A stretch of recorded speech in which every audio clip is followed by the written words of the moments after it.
Bapak Ibu Saudara yang dikasih Tuhan, hari ini kita coba akan melihat beberapa bagian ayat firman Tuhan yang mengingatkan kita, yang mengajarkan kepada kita tentang bagaimana kita umat Tuhan harus memiliki sebuah gaya hidup yang harus kita kembangkan, kita pertahankan, kita jalankan dalam hidup kita. Amin.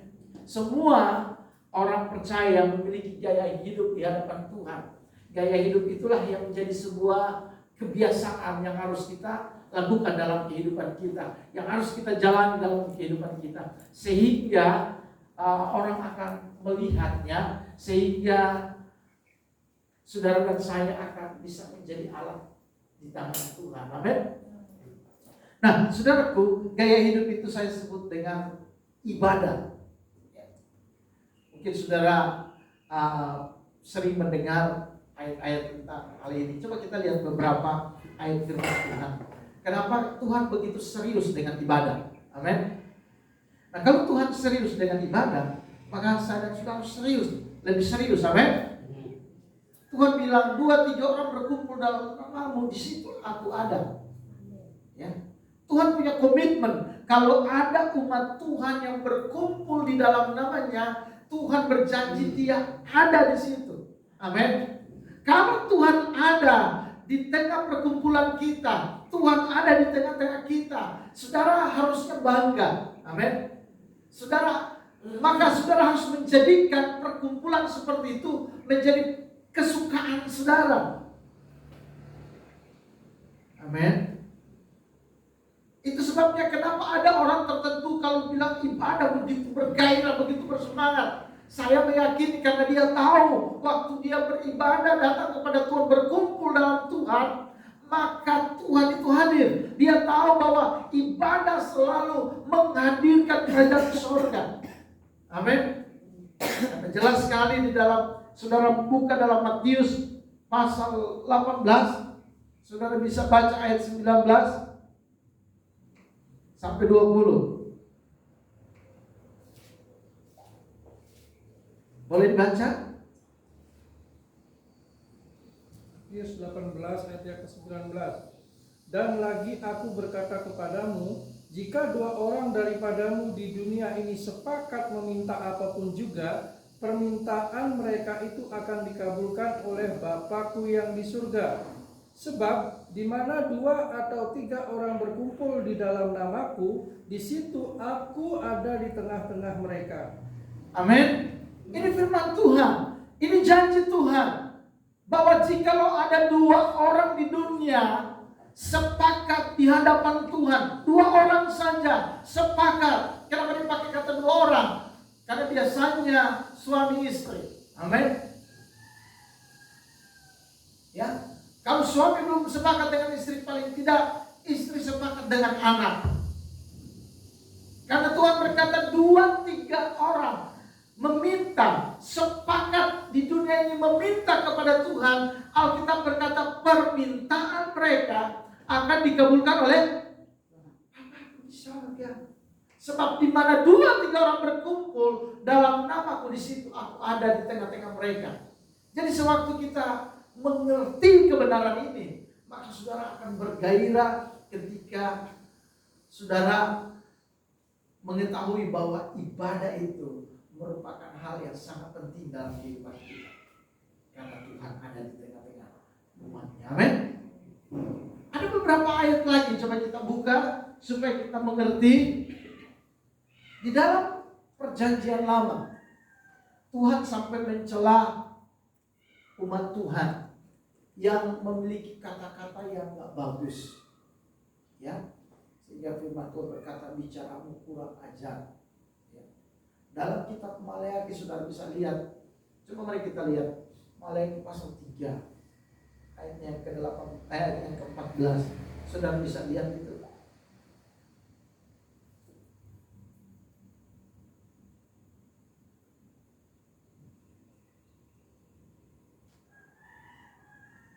Bisa dibaca?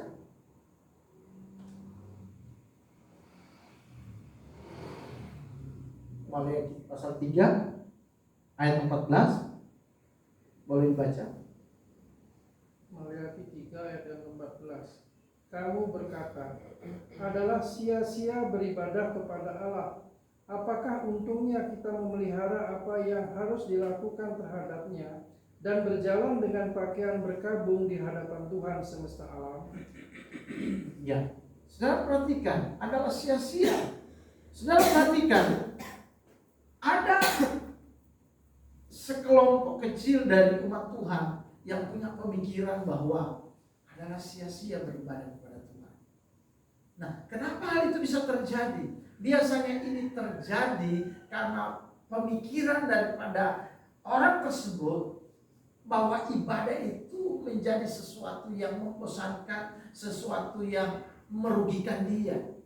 Sehingga dia berkata, sia-sia. Lebih baik saya melakukan ini daripada saya beribadah. Sehingga tidak sedikit saudara akan dengar orang berkata, ibadah nggak ibadah sama aja. Sudah pernah dengar itu? Ibadah nggak ibadah sama aja, beda. Amin. Orang yang nggak beribadah, dia tidak melakukan perintah Tuhan.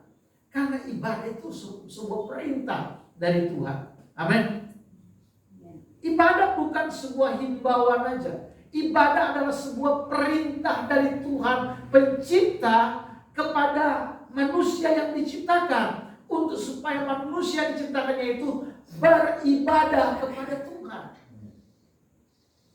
Kalau saudara lakukan ibadah, berarti saudara sedang melakukan perintah daripada Tuhan.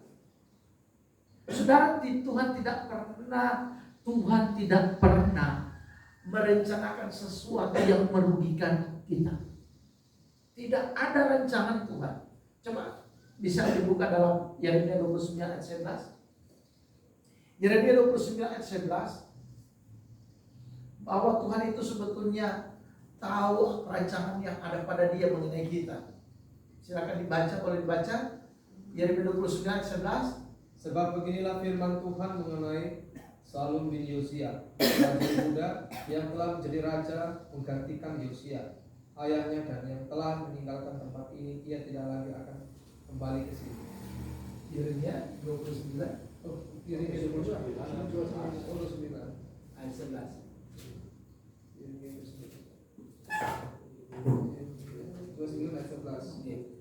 29 ayat 11. Sebab aku ini mengetahui rancangan-rancangan apa yang ada padaku mengenai kamu. Demikianlah firman Tuhan, yaitu rancangan damai sejahtera dan bukan rancangan kecelakaan, untuk memberikan kepadamu hari depan yang penuh harapan. Perhatikan, aku tahu, kata Tuhan, rancangan-rancangan yang ada pada aku mengenai kamu. Salah satu rancangan Tuhan, ya, yang ada pada Tuhan mengenai kita adalah perintah untuk beribadah. Perintah beribadah adalah sebuah rancangan Tuhan bagi kita. Tujuannya bukan merugikan kita, mencelakakan kita, tetapi tujuannya agar supaya kita berjumpa dengan Tuhan. Dalam ibadah kita berjumpa dengan Tuhan. Waktu kita jumpa dengan Tuhan, ada banyak hal yang Tuhan akan nyatakan dalam kehidupan orang yang berjumpa secara pribadi dengan Tuhan. Amin. Amin. Karena janjinya 2-3 orang berkumpul, aku ada. Jadi rancangan Tuhan bukan kecelakaan hari depan penuh pengharapan, yaitu supaya setiap kita bisa mengalami rancangan Tuhan ini. Dan rancangan Tuhan salah satunya adalah ibadah bagi kita. Karena ibadah adalah perintah. Jadi saudara, mari kita ada banyak sekali ayat-ayat tentang. Saudara bisa buka Keluaran. Keluaran pasal 23 ayat 25.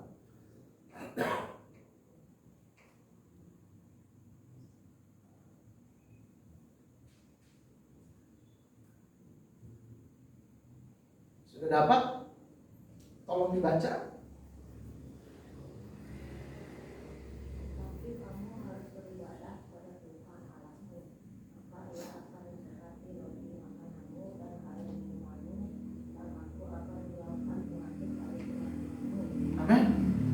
Tuhan bilang, tetapi kamu harus. Ya, harus ini sebuah kewajiban bagi kita.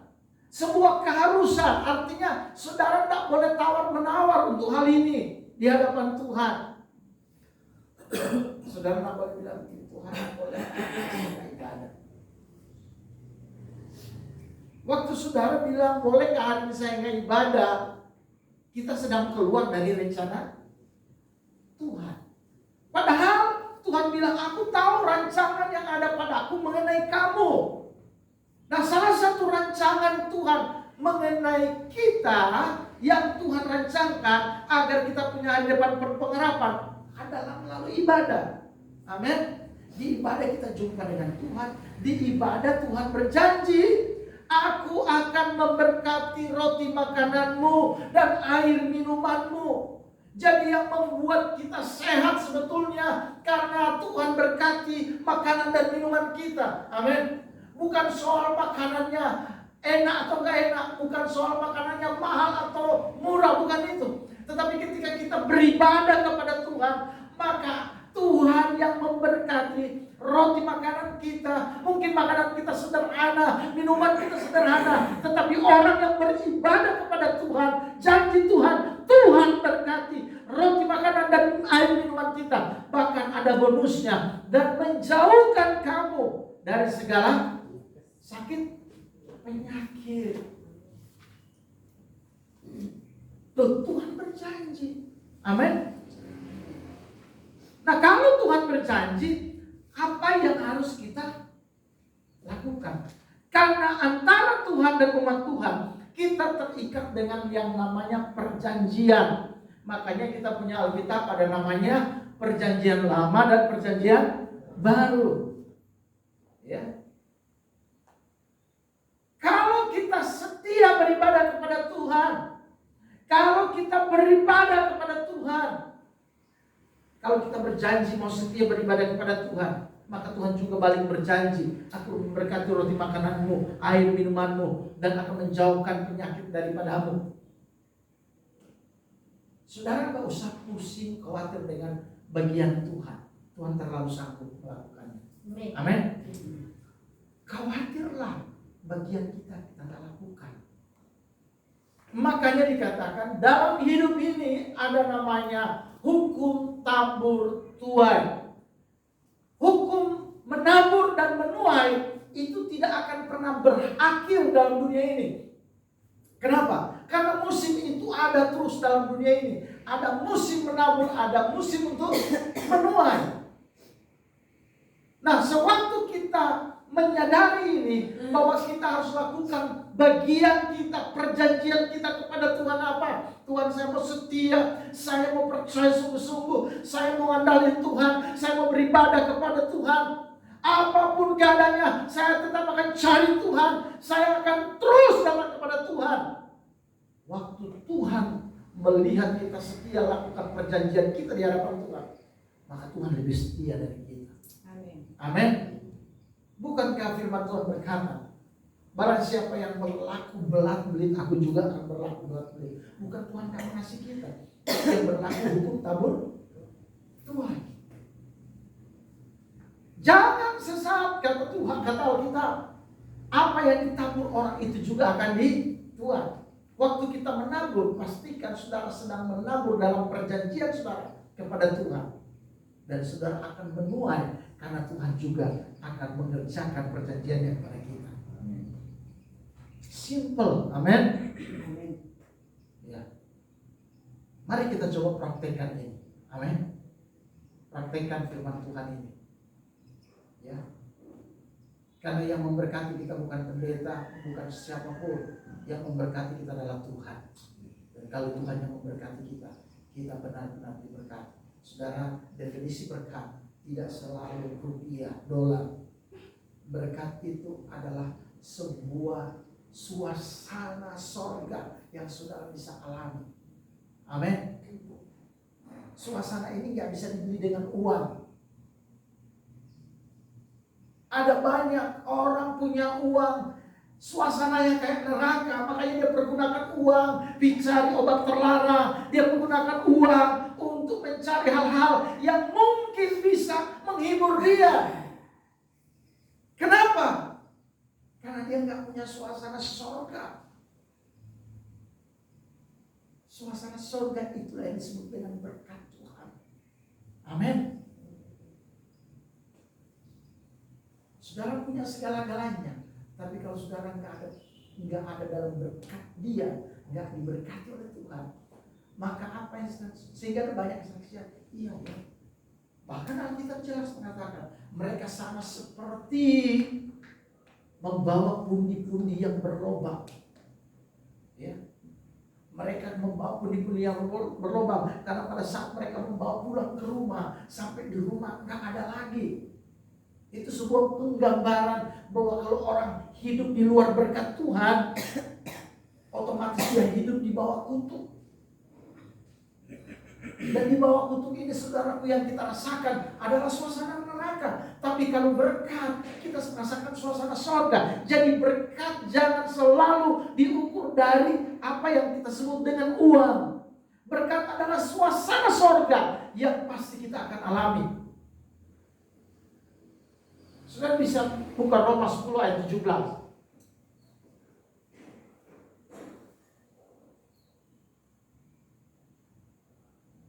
Bisa dibaca?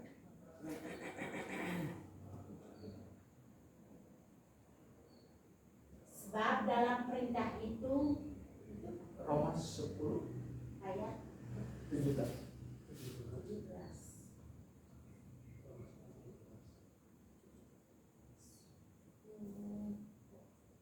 Sebab kitab suci berkata 17. 17.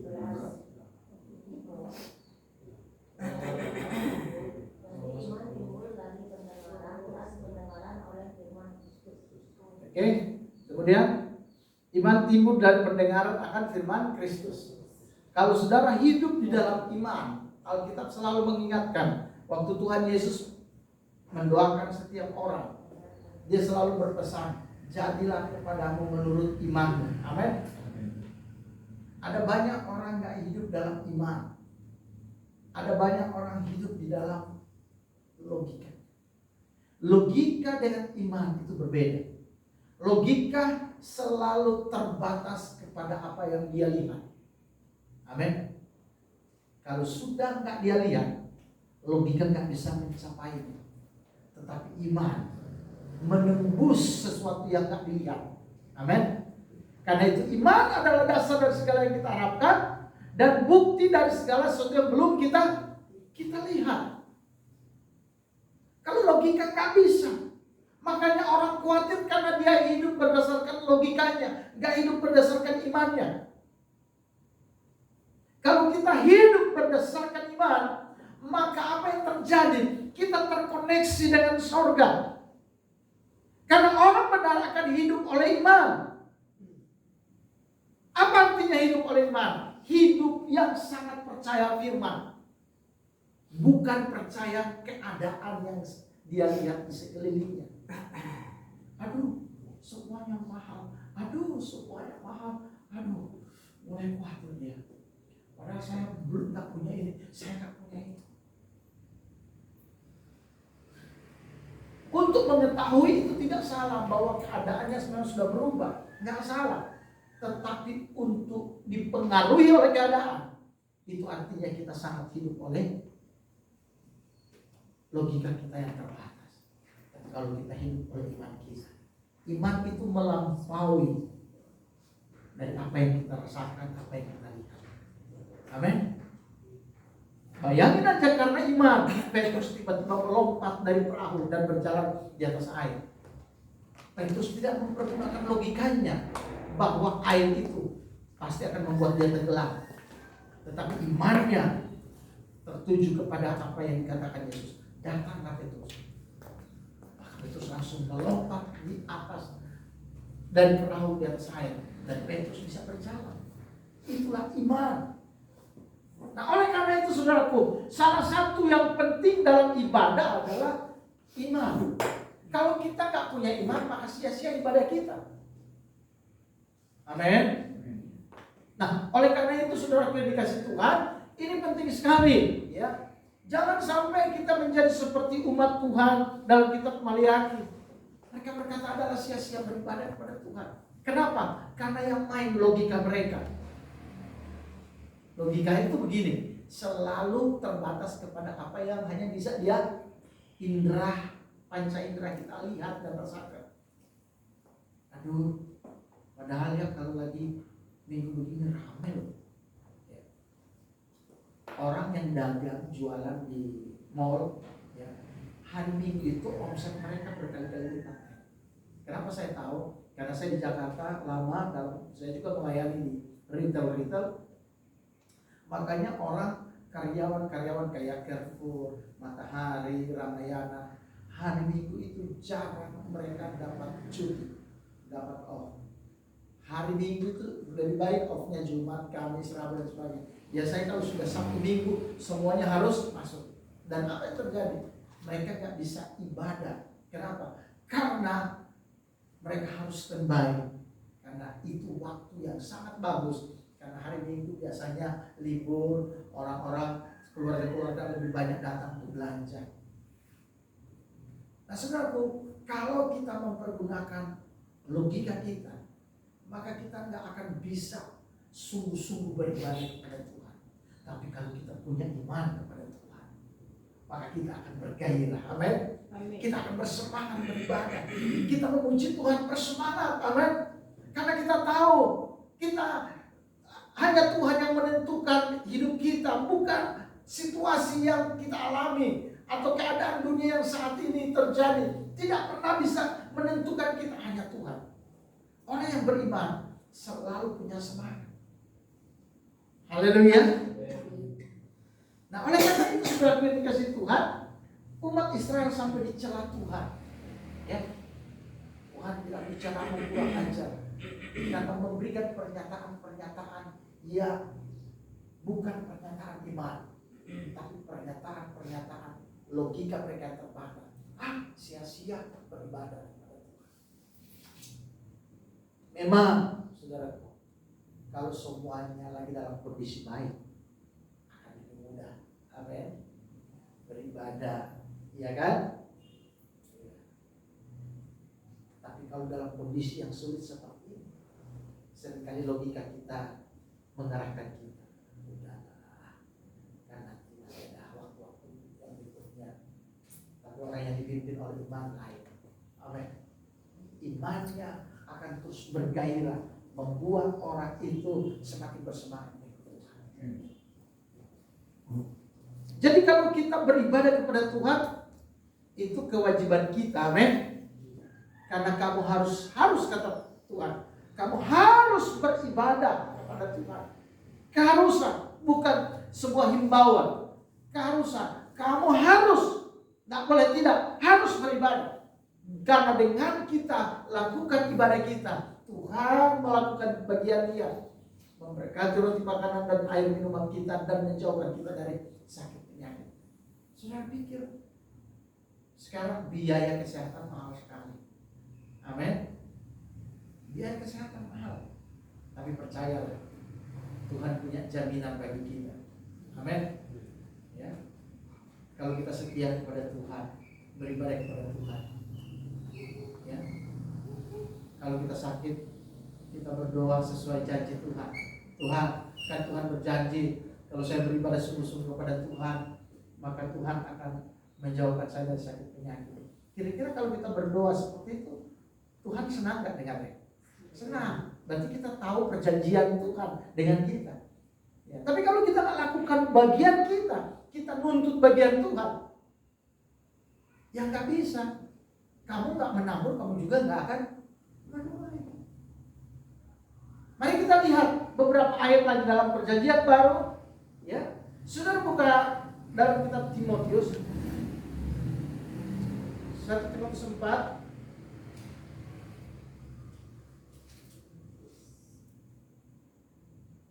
Mulai dari ayatnya yang ke-7 sampai dengan ayatnya yang ke-9. Tapi jauhilah tahayul dan banyak uang, takutlah ilmu ibadah. Latihan badani terbatas gunanya, tapi ibadah itu berguna dalam segala hal karena mengandung janji, baik untuk hidup ini maupun untuk hidup yang akan datang. Perkataan ini benar dan patut diterima hasilnya.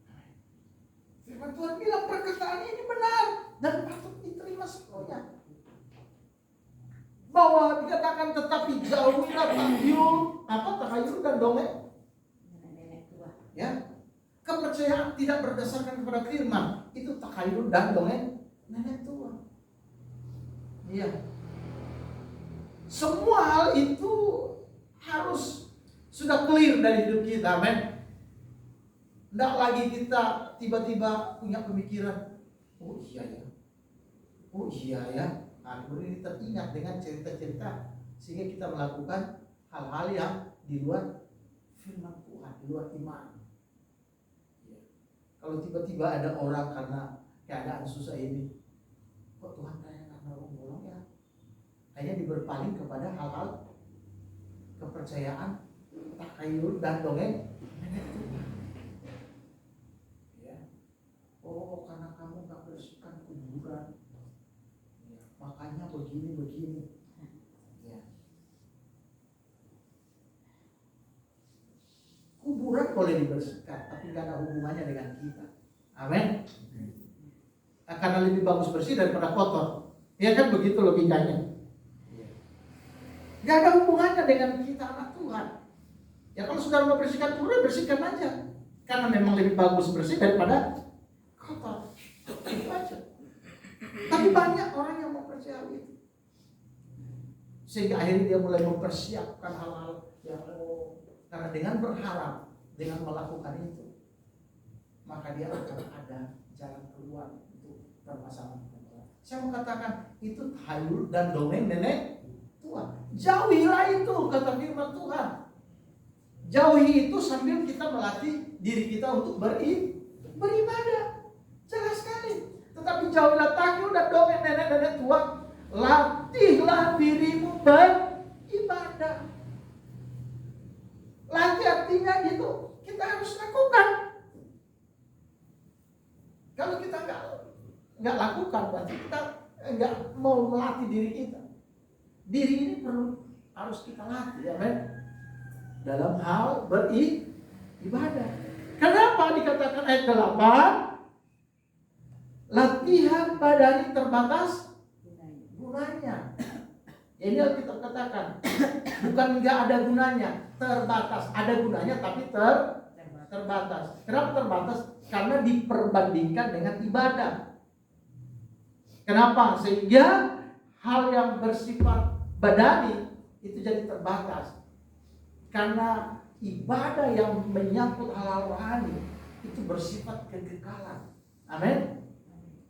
Makanya latihan badani terbatas gunanya, tetapi ibadah itu berguna dalam segala hal. Perhatikan, ibadah itu berguna dalam segala hal. Karena apa? Karena mengandung janji baik untuk hidup ini maupun untuk hidup yang akan. Sudah dengar ya? Itulah ibadah. Iblis berhasil membuat kita nggak tahu tentang ibadah itu, sehingga ada banyak orang yang suka ibadah. Halo? Iya? Ibadah bukan tentang membawa persembahan uang. Ibadah tentang bagaimana kita membawa seluruh hidup ini. Amin. Ya. Kalau nggak ada uang, apakah kita tidak bisa ibadah? Karena ibadah itu bukan tentang membawa uang. Ibadah itu tentang membawa hidup ini. Amin. Jadi kalaupun kita nggak ada uang, nggak pernah membatasi kita beribadah. Tetap aja beribadah. Karena Alkitab berkata, ibadah adalah mempersembahkan tubuh, bukan mempersembahkan rupiah. Kalau kita ada rupiah, tidak salahnya kita mempersembahkan. Tetapi kalau nggak ada uang, jangan punya pemikiran, aduh saya nggak bisa beribadah. Karena ibadah kita nggak bergantung pada uang. Amin. Ada banyak orang kebalik. Ayo ibadah. Maaf nanti saya berikutnya aja ibadah. Tapi bisa nitip perpuluhan. Perpuluhan yang beribadah. Iya kan? Kira-kira yang masuk surga. Uangnya bukan orangnya. Iya. beritahu begini, bahwa Tuhan itu Tuhan yang punya rencana hari depan penuh pengharapan bagi kita melalui ibadah itu. Amin. Tidak ada cara yang lain. Karena ibadah itu adalah sebuah hubungan, sebuah manifestasi hubungan kita umat Tuhan dengan Tuhan sebagai pencipta. Hubungan kita itu dimanifestasikan melalui tindakan beribadahnya kita. Amin. Jadi tetap semangat. Haleluya. Harus bersemangat, ya. Jika perlu kita semangat kita harus lebih dari anak-anak muda. Amin.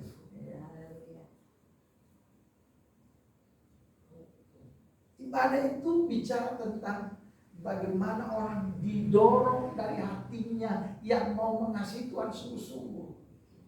Kemudian dia mau mengekspresikan kasihnya kepada Tuhan itu melalui ibadah itu. Karena dalam ibadah dia rindu untuk memuji dan menyembah Tuhan. Dia rindu untuk mengagungkan Tuhan.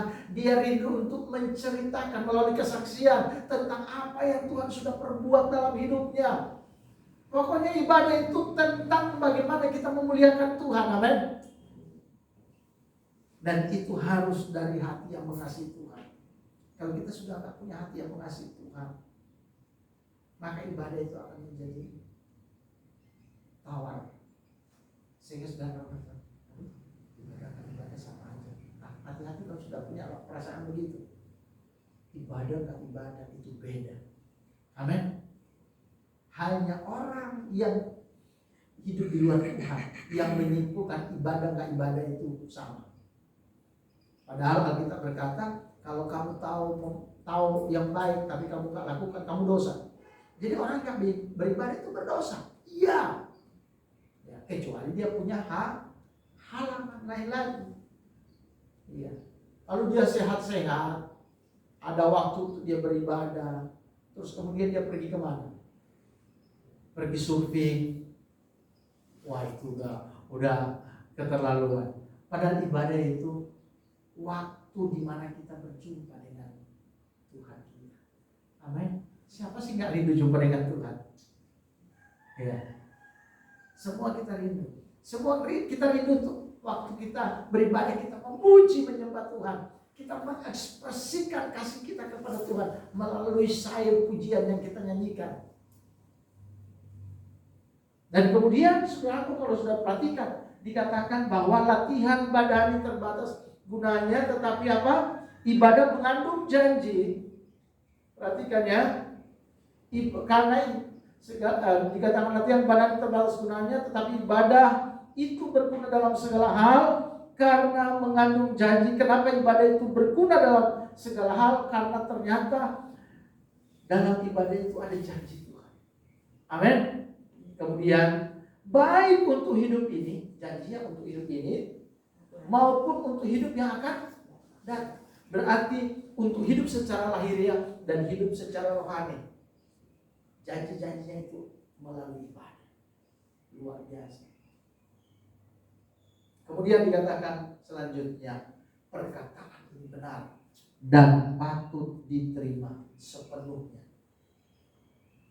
Perkataan ini benar dan patut diterima sepenuhnya. Udah, jadilah orang yang tak terlalu berbelit memikirkan firman Tuhan. Amin. Jangan usah begini. Nah, kita sudah mulai mengukur firman Tuhan dengan otak kita yang kecil yang terbatas ini. Tapi iman kita harus belajar respon segala sesuatu firman dengan iman. Percaya. Amin. Ya Tuhan. Yes, saya percaya Tuhan. Dan kemudian kita melakukannya. Karena kalau percaya dan tidak melakukannya sama aja. Amin. Nah, kemudian saudara yang dikasih Tuhan, bahwa penting sekali karena ibadah itu mengandung janji. Wah, kalau Tuhan berjanji, dia sanggup untuk menepatinya. Hal-hal yang berhubungan dengan hidup secara lahir ya, banyak sekali kebutuhannya. Amin. Ya. Tetapi Tuhan bilang dalam ibadah itu ada janjinya. Tuhan berlaku untuk hidup saat ini, hidup di dunia ini dan hidup yang akan datang.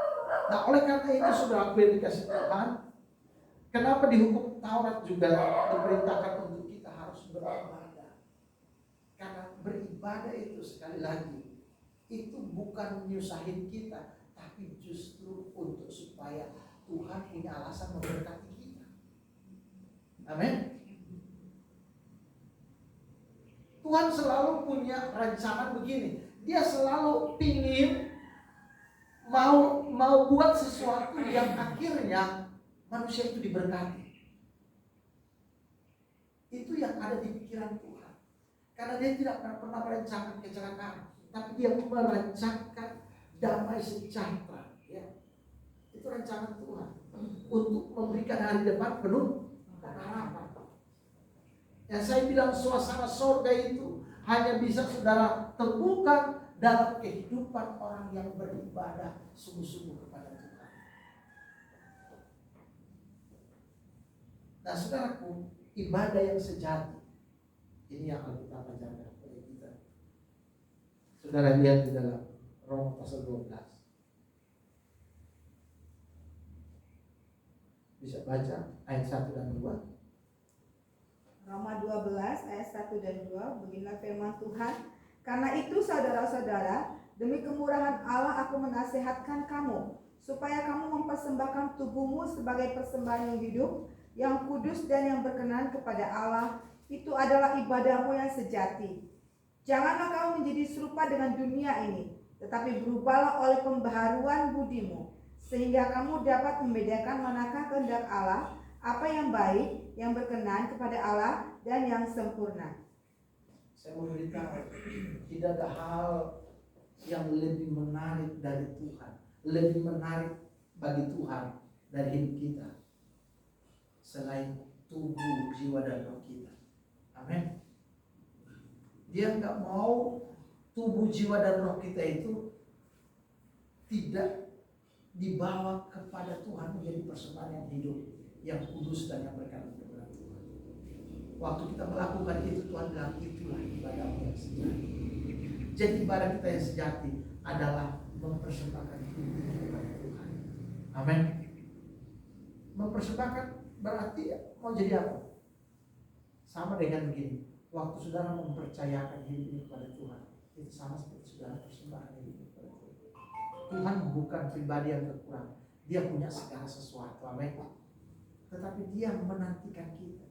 Dia mau untuk melihat kita mempersembahkan hidup kita kepadanya sebagai persembahan yang hidup, yang kudus, dan yang berkenan kepada Dia. Kalau persembahan yang hidup itu bagaimana? Ya persembahan hidup hari ini kalau kita masih hidup, ya itulah persembahan yang sesungguhnya. Amin. Ya, jangan tunggu setengah mati. Sudah setengah mati, dokter bilang udah tinggal 30%.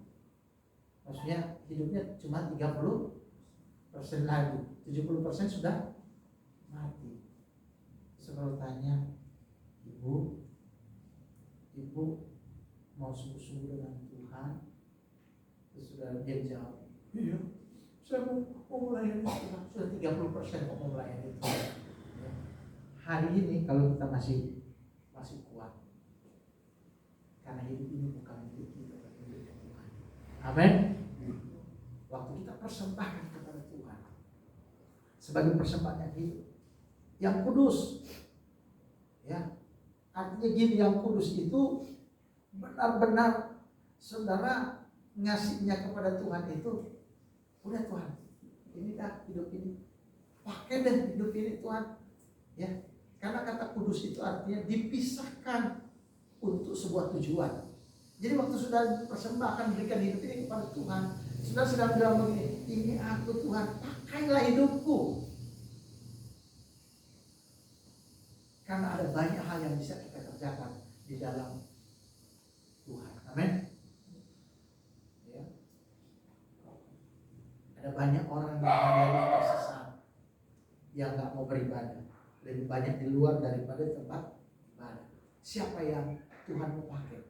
Tubuh kita yang kita sudah serahkan sebagai ibadah kita yang sejati kepada Tuhan. Untuk Tuhan memakai. Pergilah sama seperti Tuhan waktu domba satu ekor yang agak bandel pergi. Tuhan tinggalin domba sebagian besar di kandang dan dia pergi berjalan mencari domba itu. Nah, contoh yang sederhana adalah di sekeliling kita ada banyak orang yang mungkin gak mau berkata. Tuhan mau pakai kita untuk itu. Amin. Tuhan mau pakai kita. Ya. Tuhan gak tertarik, tidak terlalu tertarik dengan hal lain. Tuhan tertarik untuk hidup ini, tubuh ini dipakai oleh Tuhan. Sekali lagi, Allah itu roh. Untuk bisa bekerja di dunia yang sifatnya materi, dia butuh tubuh ini. Amin. Bisa bayangkan kalau tiba-tiba ada suara yang panggil gak kelihatan. Saya panggil Marcel. Ada orang. Kira-kira kalau suara itu makin, kalau siang begini kan aman, tapi kalau dia udah lagi agak malam, ada bulan purnama, Marcel, bisa ketakutan. Makanya Tuhan mau pakai tubuh kita untuk supaya bisa melakukan rencana kehendaknya di atas muka bumi ini. Amin. Kalau yang panggil kan ada orangnya. Ibu gimana? Pak Simpson. Ya. Tapi kalau cuma suara panggil Marcel, itu saya mau ilustrasikan gini. Kalau Tuhan bekerja tanpa kita, justru nggak cocok, malah kita ketakutan. Betul nggak? Sudah langsung merinding. Nah, saudara pikir itu hantu, padahal Tuhan. Nah, kenapa? Karena nggak ada tubuh yang dipersembahkan untuk mau dipakainya. Amin. Kenapa? Karena iblis sudah pakai semua tubuh, udah dipengaruhi semua, ya. Orang udah, oleh karena itu kita mau dipakai Tuhan. Amin. Karena dia bilang persembahkanlah tubuhmu sebagai persembahan hidup yang kudus dan yang berkenan kepada Dia. Saudara harus mempersembahkan segala sesuatu kepada Tuhan dan saudara harus percaya sungguh-sungguh kepada Tuhan. Itulah ibadah kita yang sejati. Jadi mengenai ibadah ini saudaraku sudah sangat jelas, Masih banyak ayatnya. Tetapi yang ayat-ayat kita sudah baca tadi sudah semakin jelas bagi kita. Latihan badan terbatas sudah, tapi latihan ibadah itu mengandung janji. Baik untuk hidup saat ini dan hidup yang akan datang. Dan ibadah yang sesungguhnya adalah belajar mempersembahkan hidup ini sepenuhnya kepada Tuhan. Untuk apa? Tuhan mau pakai hidup kita, Tuhan mau pakai tubuh ini, amin. Makanya harus persembahan yang hidup, jangan sudah setengah mati atau setengah hidup. Ya. Siapa yang merasa sehat masih kuat? Ada? Coba katakan. Dong. Izinkan Tuhan pakai hidup kita. Siapa yang hidup pakai Tuhan? Semua kita mencari Tuhan. Amin. Percayalah, waktu Tuhan mau pakai kita, maka ada berkat Tuhan di sana. Ingat sekali lagi saya bilang, berkat itu suasana sorga. Waktu saudara melayani, akan ada suasana sorga yang saudara rasakan. Saudara tidak ada sukacita yang lebih saudara alami ketika melihat orang-orang mendengar kesaksian saudara bahwa Tuhan itu baik. Dan kemudian dia berkata, iya, saya mau percaya apa yang Ibu sampaikan. Saya mau percaya kepada Tuhan yang Ibu percayai. Saudara pikir saudara akan biasa-biasa saja, akan ada berkat Tuhan, suasana sorga yang kita akan alami. Amin. Apa yang membuat orang stres? Bukan soal uang, tapi kehilangan suasana sorga. Banyak orang punya uang, punya harta, tapi stres. Karena dia takut stres, dia sering ke psikiater. Psikiater bilang, ini saya kasih resep obat mahal-mahal. Ya, ternyata itu obat penenang. Obat penenang itu narkoba sebetulnya. Cuma dosisnya berlebihan. Ya. Tetapi ada suasana sorga, sukacita, damai sejahtera. Roma 14 ayat 17 bilang, kerajaan Allah bukan soal makan dan minum, bukan soal materi, amin. Tetapi soal damai sejahtera, sukacita yang dikerjakan oleh Roh Kudus. Kalau itu ada dalam hidup kita, percayalah, kemanapun kita akan menikmati hidup ini. Kita akan bangga.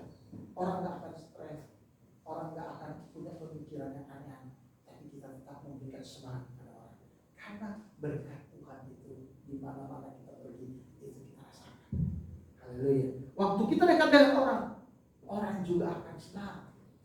Perhatikan ini baik. Kalau kita diberkati Tuhan, ada suasana surga. Waktu dekat dengan orang, kita bicara dengan orang, orang itu akan merasakan sesuatu suasana yang lain. Amin. Kalau waktu kita dekat dengan orang-orang langsung hati-hati. Karena itu suasana surga harus ada dalam hidup kita. Itulah berkat Tuhan waktu kita beribadah kepada Dia. Haleluya. Saya senang ya. Kemarin kita Jumat ya, kita kunjungan satu keluarga ya. Dan keluarga yang sama-sama ikut, ternyata akhirnya mati dan ternyata mereka tidak ada. Ya, kita berdoa supaya mereka juga bisa sungguh-sungguh mau menyembah Tuhan. Jadi dalam ibadah itu jangan kita batasi dengan pikiran kita. Seringkali kita batasi dengan pikiran kita. Padahal ibadah itu sudah sangat jelas. Ya, percayalah apa yang dikatakan firman Tuhan. Ibadah sungguh-sungguh kepada Tuhan. Jangan batasi dirimu untuk beribadah kepada Tuhan. Ibadah itu sama seperti penyembahanmu. Amin. Ibadah itu sama seperti pujianmu kepada Tuhan. Ya. Karena itu waktu kita sungguh-sungguh memahami kebenaran ini dan mau hidup dalam kebenaran ini, maka saya percaya perjanjian Tuhan juga akan sempurna dinyatakan dalam hidup kita. Dia tidak lalai menepati janjinya. Amin. Dia sanggup dan terlalu sanggup. Saya percaya orang yang sungguh-sungguh beribadah kepada Tuhan adalah orang yang akan terus dipenuhi dengan suasana surga dalam hidupnya, dalam rumah tangganya, dimanapun. Ya. Saudara mau pilih mana, suasana surga atau suasana dunia? Oh iya, suasana surga. Maka orang akan heran. Perasaan dia udah di PHK lama, gak ada kerjaan lagi. Tapi kok senyum dia? Ya. Dia masih bisa melatih orang lain. Ya. Seperti ibu saya bilang, orang ini udah nggak ada uang, tapi masih bisa senyum, masih bisa memberikan motivasi kepada orang, masih bisa mendoakan. Seperti itu harusnya kita lakukan. Amin. Karena sekali lagi dalam ibadah itu kita berjumpa dengan Tuhan. Dalam ibadah itu kita bisa mengekspresikan cinta kasih kita kepada Tuhan. Dalam ibadah itu kita akan menemukan perjanjian-perjanjian Tuhan dalam hidup kita untuk hidup yang saat ini dan hidup yang akan datang. Maka orang yang selalu beribadah kepada Tuhan adalah orang yang akan terus berbahagia dalam hidup. Maka yang kita berkata, berbahagialah mereka yang merenungkan Taurat Tuhan. Merenungkan Taurat Tuhan itu juga ada dalam ibadah. Amin. Amin. Haleluya. Hari ini juga kita bersyukur ada Ibu Juli yang bisa datang ya, puji Tuhan ya. Sekalipun yang lain karena beberapa halangan, tapi kita bersyukur. Saya merasakan pasti akan banyak jiwa yang akan Tuhan bawa ke tempat ini untuk beribadah kepada Tuhan. Tuhan jangan lagi ngetes kita. Kita ibadah ini lihat kiri kanan atau lihat ke atas. Saya mau ibadah satu orang pun gak ada masalah. Tuhan saya gak pernah dibatasi oleh apapun. Amin. Iya. Kalau kita gak punya paradigma itu, saya akan bersungut-sungut. Saya gak jauh dari ini. Ya. Karena hanya mereka yang beribadah yang berkati Tuhan. Amin. Loh, kalau saya beribadah, ngapain saya pusing dengan bangku kosong saya? Saya akan bersyukur karena saya pasti diberkati Tuhan. Tapi kita juga berdoa kepada saudara-saudara kita agar pada waktu-waktu kemudian mereka juga bisa beribadah kepada Tuhan. Jangan pernah kita dirugikan karena beribadah. Malahan justru sebaliknya, kita akan hidup beruntung kemanapun kita pergi. yang beribadah kepada Tuhan selalu ada dalam pemeliharaan perlindungan. Tuhan memberkati. Haleluya. Mari tundukkan kepala sejenak. Kita berdoa untuk kebenaran firman yang kita sudah dengar. Haleluya. Thank you Jesus. Haleluya.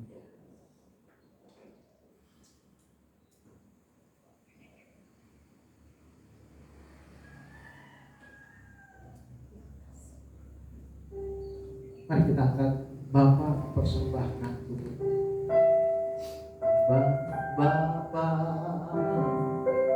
ku persembahkan tubuhku sebagai persembahan yang hidup, kudus dan yang berkenan padamu, sebagai ibadah yang sejati. Ku sembahkan Tuhan. Mari bangkit berdiri. Ku sembahkan Tuhan. Ku serahkan hidupku, kepadamu untuk kemuliaan, untuk